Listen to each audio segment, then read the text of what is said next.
Alright, so in this video of Salesforce Bytes, we talk about how to change or modify the default list view that you see for an object in a navigation item, right? Now, what's a navigation item? These tabs right here are called navigation items because you can navigate to that specific object and you can see the records for that particular object. These are navigation items.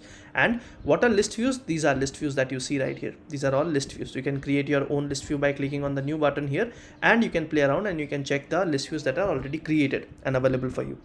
So the question still prevails, how do you set the default list view for yourself, right? Now, if you notice, there are a lot of list views for every object that you have. And if you want to default or, set any list view as the default for your view, you can click on this pin icon right here.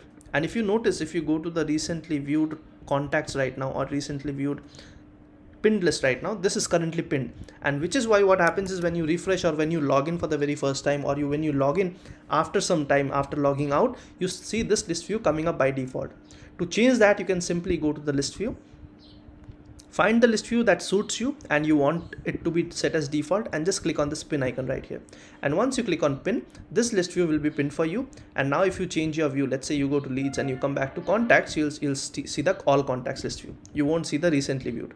Right, let's do this for accounts also. Right now you see the pin icon is on the recently viewed. If I go to opportunities and I come back, I see the recently viewed.